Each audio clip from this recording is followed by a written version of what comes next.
Kami mengucap syukur atas kemurahan yang telah Engkau berikan kepada kami. Anugerah-Mu lebih dari cukup untuk kehidupan kami. Dan kami kembali dari dalam-Mu, dan tiba saatnya bagi kami untuk merenungkan kebenaran firman-Mu. Maka Tuhan, kami mau menyerahkan hati kami agar boleh menjadi hati yang lembut, yang siap untuk mendengarkan kebenaran firman Tuhan. Kami tidak mengizinkan suatu kuasa apapun yang hendak mencuri perhatian kami daripada menerima firman Tuhan. Tuhan, tolonglah kami dengan kuasa Roh Kudus-Mu, biarlah firman Tuhan yang kami renungkan pada pagi hari ini boleh menjadi kekuatan di dalam kehidupan. Terima kasih Tuhan, inilah doa kami di dalam nama Tuhan Yesus Kristus, Tuhan dan Juru Selamat kami. Haleluya, amin. Baik, shalom. Shalom. Selamat pagi Bapak Ibu saudara-saudari yang terkasih di dalam Tuhan Yesus Kristus. Hari yang ada bersama-sama di tempat ini, golongan ini maupun Bapak Ibu saudara-saudari yang menyaksikan melalui siaran langsung yang ditayangkan di media sosial kami. Puji nama Tuhan, bagaimana kabarnya? Luar biasa, men. Ya, mungkin sebagai besar jemaat Tuhan di tempat ini merasa lelah tercapai begitu ya, karena retret dan perjalanan yang begitu panjang. Ya, apalagi menjadi supirnya begitu ya. Mengingat medan yang begitu berliku-liku, jalan yang sempit dan curam, ditambah lagi teriakan penumpang begitu ya. Jadi double capeknya untuk para supir. Tetapi saya yakin bukan hanya fisik kita ya yang capek, tapi juga pikiran kita. Karena selama retret, waktu yang Tuhan izinkan, kita memikirkan hal-hal yang mulia, bagaimana Allah dipermuliakan di setiap langkah kita.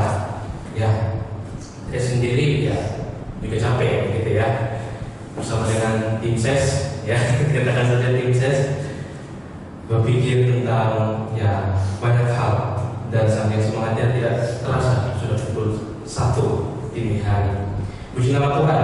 Saya yakin kita hadir ke tempat ini ya bukan karena rutinitas, melainkan seperti yang ingin saya katakan, itu orang-orang yang menantikan Tuhan untuk mendapat kekuatan yang baru. Oleh sebab itu, mari saya mengundang kita membuka satu bagian firman Tuhan yang akan menjadi landasan perenungan bagi kita pada pagi hari ini, yang terambil dari Lukas pasal yang pertama, ayatnya yang ke-26 hingga ayatnya yang ke-31. 31 ya. Lukas pasal 1 ayat 26 hingga ayatnya yang ke-31. Jika sudah menemukannya, Bapak Ibu dapat mengikutinya dalam hati. Saya akan membacakannya bagi kita sekalian. Lukas pasal 1 ayat 26 hingga ayat yang ke-31. Di bawah perikop pemberitahuan tentang kelahiran Yesus. Demikian firman Tuhan. Dalam bulan yang ke-6, Allah menyuruh malaikat Gabriel pergi ke sebuah kota di Galilea bernama Nazaret, kepada seorang perawan yang bertunangan dengan seorang bernama Yusuf dari keluarga Daud. Nama perawan itu Maria. Ketika malaikat itu masuk ke rumah Maria, dia berkata, "Salam, hai engkau yang dikaruniai, Tuhan menyertai engkau." Maria terkejut mendengar perkataan itu, lalu bertanya di dalam hatinya, "Apakah arti salam itu?" Kata malaikat itu kepadanya, "Jangan takut, hai Maria, sebab engkau beroleh kasih karunia di hadapan Allah.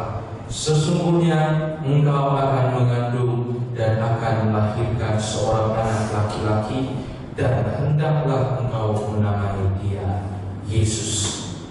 Ya, tidak terasa beberapa hari lagi kita akan merayakan Natal, memperingati akan peristiwa kelahiran Yesus Kristus, Allah menjelma menjadi manusia. Ya. Dan dalam beberapa hari lagi juga kita akan memasuki tahun yang baru, yaitu tahun 2025. Apabila kita mengingat kembali Bapak Ibu saudara-saudari, bahwa ketika kita akan memasuki tahun 2023 ya. 2023, mengingat kembali ya. Banyak prediksi yang mengatakan bahwa tahun 2023 adalah masa yang gelap ya, gitu ya. Mengapa? Karena keberadaan pandemi COVID-19 membuat sebagian besar negara-negara di berbagai belahan dunia ya, mereka harus menutup diri, mereka tidak bisa melakukan perdagangan, dan oleh sebab itu perdagangan tidak berjalan dengan baik, keperluan meningkat tetapi kemampuan menyediakannya kurang atau terbatas, sehingga terjadilah inflasi di berbagai negara. Tetapi itu semua kita sudah lewati. Puji nama Tuhan, negara kita ya dinakodai dengan baik sehingga dampaknya tidak terlalu kita rasakan. Dan sebelum kita memasuki 2024, tahun 2024, dunia juga digemparkan oleh ya serangan Hamas terhadap Israel yang memulai perang antara Israel, Hamas, dan meluas melawan Hizbullah, Houthi, bahkan Iran ya. Sehingga menimbulkan berbagai kegaduhan di berbagai belahan dunia yang dapat kita rasakan ya, kita lihat sampai saat ini. Sedangkan perang Ukraina dan Rusia yang dari tahun 2022 terbuka pun masih terus berlanjut. Memasuki tahun 2025 ya, kita memasukinya dengan pergantian kepemimpinan presiden ya. Beberapa bulan-bulan yang sudah kita lewati, kita sudah memilih dan sudah ditetapkan Pak Prabowo yang menjadi presiden, dan sudah ada pemilihan juga untuk di daerah-daerah. Tapi banyak orang yang mulai menahan diri ya untuk membelanjakan uangnya ya, karena mau melihat apakah ekonomi bangsa kita ini akan tetap stabil ketika dinakodai oleh Pak Prabowo, apakah tetap baik atau tidak ya. Dan juga dapat kita lihat ternyata memasuki tahun 2025 ini berbagai media sosial menunjukkan melansir bahwa sebagian besar negara-negara Eropa ya, bahkan Inggris sekalipun, negara yang pernah menguasai dunia, mulai dikuasai oleh imigran ya, kayak gitu. Bahkan terjadi pergeseran besar di mana kekristenan di dunia barat mulai memudar dan semakin tampak dengan jelas. Nah, Bapak Ibu Saudara-saudari, yang saya ingin tekankan bagi kita melihat fenomena-fenomena ini ialah zaman terus berubah. Zaman terus berubah menimbulkan mungkin kekhawatiran bagi kita yang akan memasuki tahun 2025, mungkin menimbulkan rasa takut ya, dan lain sebagainya ya. Dan kita tidak mengetahui apa yang akan terjadi pada masa depan, pada detik, menit, jam, hari, bulan, bahkan tahun-tahun berikutnya di dalam kehidupan kita di muka bumi. Sehingga yang menjadi pertanyaannya bagi kita, bagaimana ya kita harus menghadapinya? Bagaimana sikap kita ya dalam menghadapi perubahan-perubahan yang tidak menentu, yang membuat diri kita khawatir, membuat diri kita takut, cemas, dan lain sebagainya. Mari kita belajar ya, dari satu tokoh yang memainkan peran penting pada suatu peristiwa, yaitu di Bethlehem, yaitu Maria ya. Sebagaimana tema kita, tokoh Bethlehem, yaitu Maria ya. Minggu lalu kita sudah belajar tentang Yusuf, saat ini kita belajar dari pribadi Maria ya, apa yang bisa kita teladani ya. Bapak Ibu Saudara-saudari, Maria dalam fase kehidupannya pun ya mengalami perubahan, mengalami hal yang tidak diduga-duga akan terjadi di dalam kehidupannya, yang membuat hidupnya itu berubah secara besar ya. Yang sebagaimana tertulis dalam ayat yang 30 dan 31, yaitu bahwa ia beroleh kasih karunia di hadapan Allah untuk memainkan peran, yaitu akan mengandung oleh Roh Kudus dan akan melahirkan seorang anak laki-laki yang hendaklah dinamai Yesus. Ya, ini adalah perubahan besar yang terjadi Kita tahu bahwa Maria sudah bertunangan dengan Yusuf, dan pertunangannya budi sama halnya dengan menikah, sebagaimana disebutkan dalam Injil yang lain, Injil Matius pasal 1 ayat 19. Yusuf suaminya, ya, ketika mengacu kepada Maria, hanya saja belum boleh hubungan badan karena belum diberkati. Artinya apa?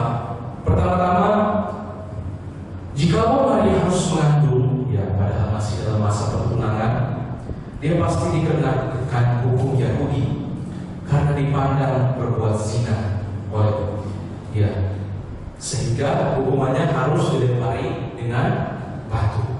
Sebagaimana perempuan yang kedapatan berbuat zina oleh para ahli Taurat, ya, diperhadapkan kepada Yesus, dan mereka mengatakan menurut hukum Musa selayaknya dilempari batu. Ini adalah perubahan dan tantangan yang besar yang harus dialami oleh Maria, bukan karena keinginannya, tetapi karena keinginan Tuhan di dalam dirinya, di dalam diri Maria. Ya, saya berkepikiran, ya, jika ada orang yang mengenal Maria pada saat itu bahwa ia masih dalam status tunangan, tapi kok sudah mengandung, begitu ya. Apalagi dalam gambaran-gambaran rohani, ya, seperti ini, ya, gak bisa disembunyikan, ya, kalau mengandung itu. Jadi tampak dengan jelas, ya. Bagaimana kalau orang yang mengenal mereka melihat, loh, bukankah mereka tunangan, tapi kok sudah mengandung? Apalagi bagaimana mereka beribadah, mereka harus masuk ke sinagog, ya, 1 minggu sekali untuk beribadah demikiannya. Pasti jadi perubahan besar dalam kehidupannya. Bagaimana dia harus menyikapi peristiwa-peristiwa, dia harus menyikapi kehidupannya, tindakannya bagaimana di tengah-tengah sosial pada masa itu, ya. Dan yang kedua, perubahan yang besar terjadi ialah, ya, sebagai tunangan pasti mereka punya rancangan sendiri. Mereka punya agenda sendiri, gitu ya. Kalau orang tunangan mau menikah, pasti mereka sudah memikirkan rancangan-rancangan tersebut, ya. Jangankan tunangan, waktu pacaran saja, ya, bisa jadi tong baru udah apa, saya mimpi jauh-jauh, begitu ya. Baru ketemu tapi sudah mimpi jauh-jauh, sudah kemana-kemana, apa pikirannya, oh nanti begini, nanti rumah tangga kita begini, ya. Bisa jadi Maria dan Yusuf pada waktu itu juga setelah bertunangan mungkin memikirkan acaranya kapan, ya, gimana, bangun rumah di mana, dan lain sebagainya, ya, untuk pernikahan dan apa kehidupan sehari-hari, apa yang mau dilakukan, ya, bagaimana mencukupinya dan lain sebagainya. Tetapi perubahan besar terjadi, ya. Rancangan yang mereka rancangkan diganti dengan rancangan yang Tuhan rancangkan bagi mereka, ya. Sama halnya, ya, Bapak Ibu Saudara-saudari, dengan kondisi dunia ini, ya. Kita tidak tahu apa yang akan terjadi, tetapi Tuhan memegang kendali, ya. Jadi inilah perubahan besar yang terjadi di dalam kehidupan Maria. Dan yang menjadi pertanyaannya, bila menjadi pembelajaran bagi kita, bagaimana Maria menghadapinya, ya. Secara sisi kewanitaan, ya, mungkin dia berpikir, merasakan tertekan, begitu ya, merasakan bagaimana ini, bagaimana itu. Apalagi dia yang wanita, dia tidak dapat menutupi, gitu ya, kandungannya yang terlihat itu. Dan mari kita lihat bahwa satu kuncinya yaitu ketaatan atau iman. Mengapa saya katakan ketaatan atau iman? Ya, di dalam iman pasti ada ketaatan, dan ketika kita taat pasti di dalamnya ada iman, ya. Dan itulah sebabnya mengapa iman tanpa perbuatan ketaatan adalah mati, ya. Mari kita melihat pada ayat yang ke-38, bukti ketaatan Maria. Di sana dikatakan apa? Sesungguhnya aku ini adalah hamba Tuhan, jadilah padaku menurut perkataanmu itu, ya. Jadilah padaku menurut perkataanmu itu, ketaatan. Maria taat dengan apa yang sudah disampaikan oleh Allah melalui malaikat tersebut. Gabriel yang dikatakan, maka ketika kita taat, yakinlah pasti ada penyertaan Tuhan menyertai saya, menyertai saudara, ya dimanapun kita berada. Sebagaimana Maria, ya menghadapi situasi kondisi 9 bulan harus mengandung dengan tantangan sosial dari orang-orang sebangsanya, orang-orang Yahudi, itu sangatlah berat, gitu ya. Tetapi karena ketaatan, Tuhan berjalan bersama-sama sehingga tidak ada satupun hal yang buruk terjadi karena Dia mau taat. Maka ya seperti lagu yang mengatakan, bila kau tak bersertaku, ku tak mau berjalan. Ya, ini lagu tentang ketaatan. Kemana Tuhan berada, di situ aku pun mau berada. Ya, seorang hamba Maria mampu menghadapi perubahan besar. Ya, dapat dikatakan juga tantangan karena dia taat, dia setia kepada Tuhan. Ya, ada pribadi lain juga. Ya, kalau kita mencari dalam Alkitab, jika kita melangkahnya, ada Abraham. Abraham harus meninggalkan keluarganya, ya, di Ur Kasdim untuk mengikuti rancangan Tuhan, apa yang Tuhan inginkan.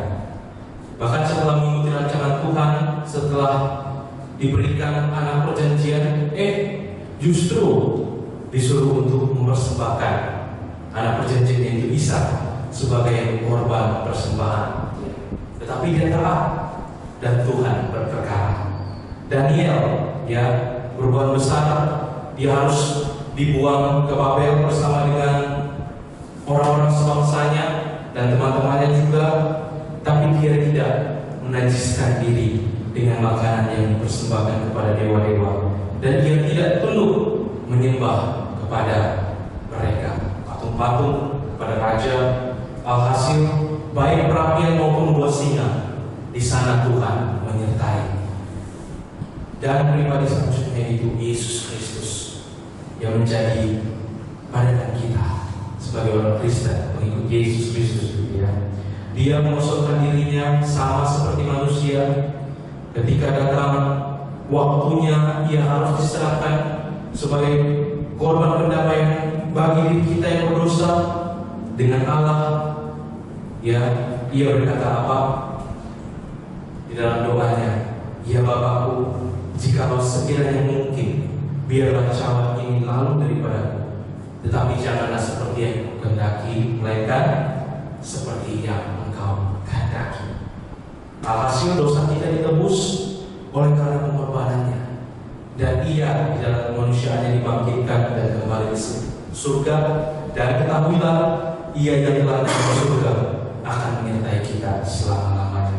Maka Bapak Ibu Saudara-saudari, perubahan besar atau tantangan besar yang diperhadapkan kepada kita, itu Tuhan percayakan. Sekalipun masa depan, ya apa yang akan terjadi kita tidak tahu, tetapi di dalam Tuhan kita tahu. Sekalipun jalan di depan gelap, penyertaan Tuhan tetap ada. Maka perubahan besar, tantangan besar menjadi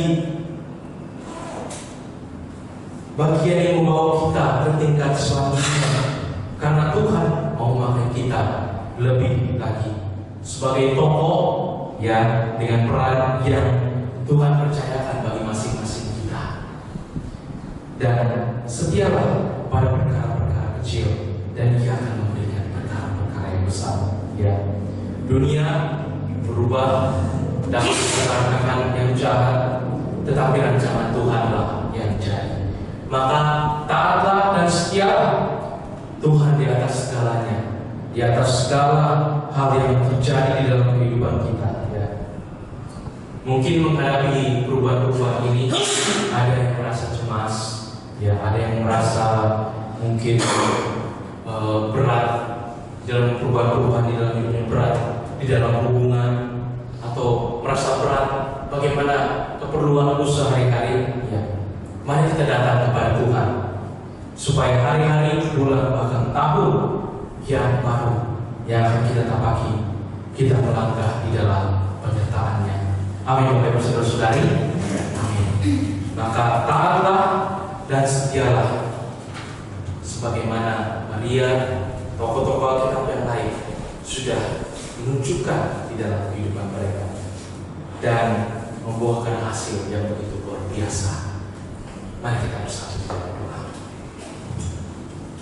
Bapa di dalam kerajaan surga, kami mengucap syukur atas firman-Mu bahwa hal-hal yang terjadi di dalam dunia ini, mungkin perubahan-perubahan yang tidak menentu, yang kami tidak ketahui akan terjadi, tetapi semuanya itu kami yakin dan percaya ada di dalam tangan Tuhan. Dan terlebih diri kami pun pasti dituntun oleh Tuhan jikalau kami taat, jikalau kami memegang firman-Mu di dalam kehidupan kami. Maka Tuhan, berkatilah kami pribadi lepas pribadi, mampukan kami untuk taat, mampukan kami untuk menghadapi masa depan dengan pertolongan, perkenanan yang daripada Tuhan. Sehingga langkah yang kami tapakkan bukanlah langkah yang menuju kesia-siaan, tetapi langkah iman. Terima kasih Tuhan, berkati setiap daripada jemaat Tuhan yang ada di tempat ini maupun yang mengikuti melalui siaran langsung. Tuhan berkati kami semua sebagai pelaku-pelaku firman. Terima kasih Tuhan, adalah doa kami. Di dalam nama Tuhan Yesus Kristus kami berdoa dan mengucapkan syukur. Haleluya. Amin.